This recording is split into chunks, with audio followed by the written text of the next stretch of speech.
during the upcoming fiscal year.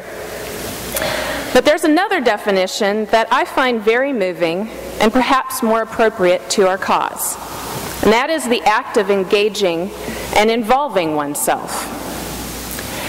There are many reasons why St. Luke's needs us to share our money. Look around you, see your friends and neighbors, drive through the community, read the news. The reasons are there all around us.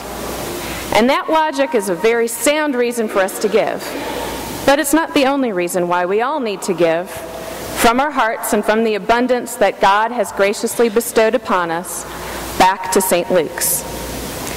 The act of giving is a sign of our investment in and our ownership of the powerful mission and vision of this church.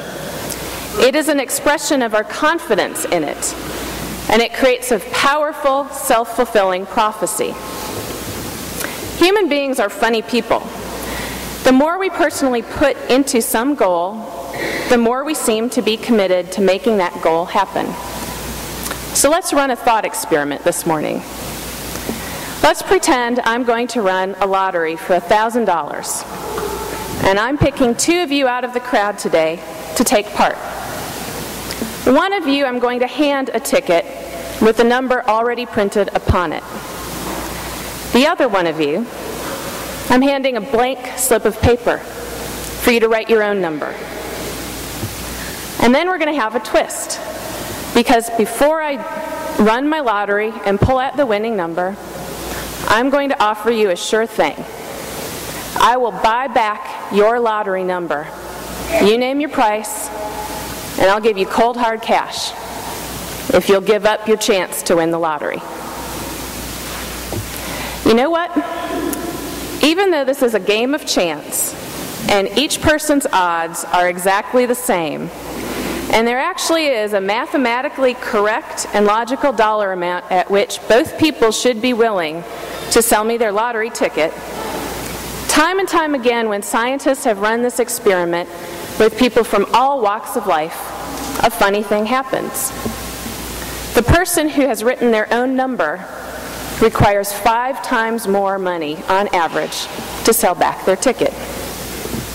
That's how much more invested, how much more committed, and how much more convinced they are that they are going to win, simply because of the act of writing their own number. My friends, when we give back to St. Luke's, we're writing our own lottery ticket.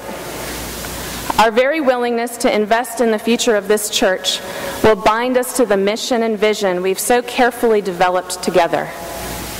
But it requires a real investment, not something as frivolous as writing down numbers on an imaginary lottery ticket. Our investment should be big enough that every time we write that check or dig into our purses, we are reminded of the powerful direction our faith is taking us in, of the very reasons why we are so committed. What constitutes big enough is a personal decision, tied up in the circumstances each one of us faces in our own lives. But it is a question upon which I invite you to reflect. So again, I turn to the definition of commitment. I will leave you this morning with a more homespun explanation. In a ham and egg breakfast, the chicken is involved. The pig is committed. Which one will we be? Thank you.